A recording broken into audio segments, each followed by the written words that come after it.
Hello दोस्तों, नमस्कार। तो कैसे आप? फोटोग्राफी चैनल में आपका स्वागत है। दोस्तों, आज का है फोकल लेंथ होता है क्या। फोकल लेंथ की पूरी डिटेल्स में समझते हैं कि फोकल लेंथ काम कैसे करता है। दोस्तों, आप अगर हमारे चैनल में नए हैं तो लाइक, सब्सक्राइब और बेल आइकन को दबाएं ताकि हमारी नई वीडियो जल्द से जल्द आप तक पहुंचती रहे। आइए दोस्तों, स्टार्ट करते हैं।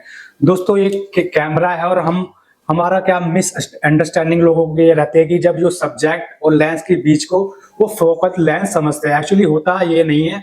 जैसे कि ये कैमरा है, कैमरे के यहाँ पे आगे देख सकते हो कि एक यहाँ पे डॉट बना हुआ है। दोस्तों, ये डॉट ये दर्शाता है कि यहीं पे हमारा जो इमेज सेंसर है वो यहीं की तरफ है। दोस्तों, फोकल लेंथ जो देख सकते हो कि ये हमारा लेंस है। लेंस में जो हमारी लाइनें यहाँ पे इमेज सेंसर के और यहाँ पे कन्वर्ज होती है, उसी की जो बीच की दूरी को हम फोकल लेंथ कहते हैं। दोस्तों, एक तस्वीर से आइए समझते हैं। तो दोस्तों, समझेंगे फोटो जो ये इमेज है, ये कैमरा है, सामने सब्जेक्ट खड़ा हुआ है। तो दोस्तों देख सकते हैं कि जो हमने बताया था जो बिंदु होती है, तो वहीं पे हमारा इसे हम इमेज सेंसर कहते हैं जो हमारे पिक्चर को प्रोसेस करता है। तो दोस्तों, जो जहाँ पे देख सकते हैं रेड कलर की लाइन, जिससे ये जहाँ पे कन्वर्ज होती है, उसी की बीच को दूरी को हम कहते हैं फोकल लेंथ।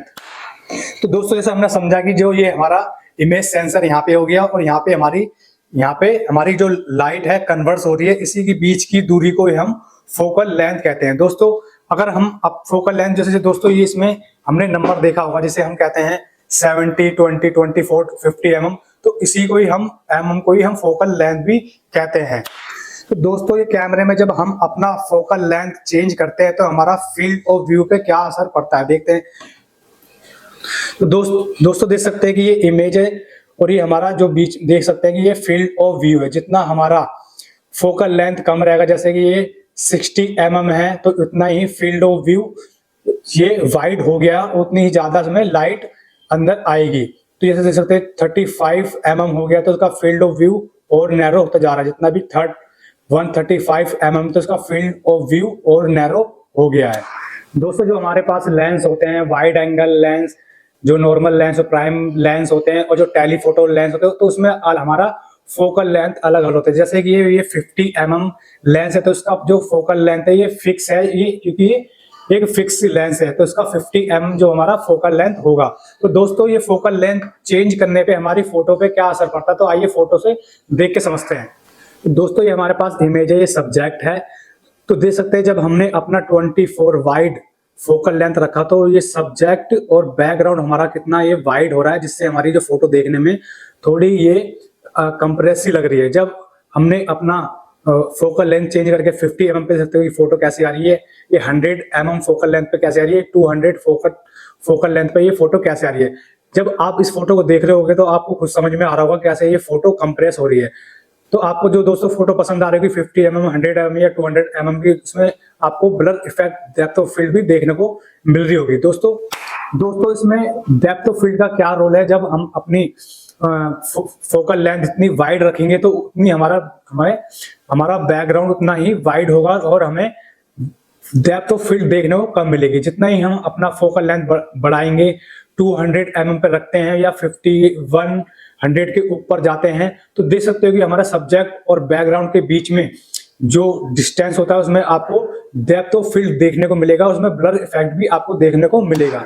दोस्तों, एक इंटरेस्टिंग चीज ये है कि फोकल लेंथ और शटर स्पीड का क्या रोल होता है कि जब हम मान लीजिए कि हम अपना जो फोकल लेंथ है 50 mm पर रखते हैं, तो हमें भी अपना शटर स्पीड 1/50 रखना या इससे ऊपर रख सकते हैं, इससे कम नहीं रखेंगे।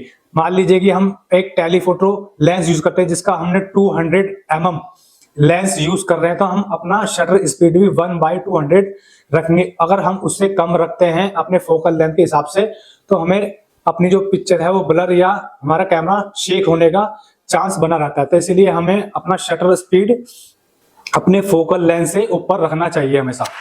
दोस्तों, हम अपना फोकल लेंथ कहाँ पे कैसे यूज करते हैं, जब हमें कोई लैंडस्केप की फोटो या कोई मोन्यूमेंट्स की फोटो लेनी हो, या तो हमारे सब्जेक्ट और हमारे बीच का डिस्टेंस कम हो रहा, तो वहां पे हम क्या वाइड फोकल लेंथ यूज करेंगे, जिसका जो हम 80 mm या 24 mm कहते हैं।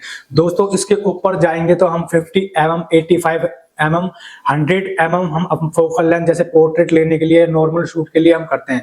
दोस्तों, और ऊपर जाएंगे हम टेलीफोटो लेंस आते हैं जो वाइल्ड लाइफ के लिए यूज होते हैं, उसमें जो फोकल लेंथ होती है इनकी 200 mm 300 mm इनकी फोकल लेंथ होती है, तो वो हमारे वाइल्ड लाइफ फोटोग्राफी के लिए काम आती है। तो दोस्तों इसी को ये जो डायल होता है, जब भी हम ये लेंस होता है पूछते हैं कि हमारा जो उसकी फोकल लेंथ क्या है, तो हम क्या बोलेंगे कि जैसे लेंस का नंबर होता है 18-105, 18-135, 17-135, तो हर लेंस में उसका फोकल लेंथ अलग होता है। तो दोस्तों यही डायल इसको नंबर को ही हम फोकल लेंथ कहते हैं। तो ये हमने आपको कोई दिक्कत नहीं होगी समझने में, ये सिंपली क्या है, जो ये निशान और जहाँ पे लाइट क्रॉसिंग हो रही है या कन्वर्जिंग हो रही है, तो इसी के बीच को ही दूरी को हम फोकल लेंथ कहते हैं। तो दोस्तों इसी को हम फोकल लेंथ कहते हैं आसान भाषा में।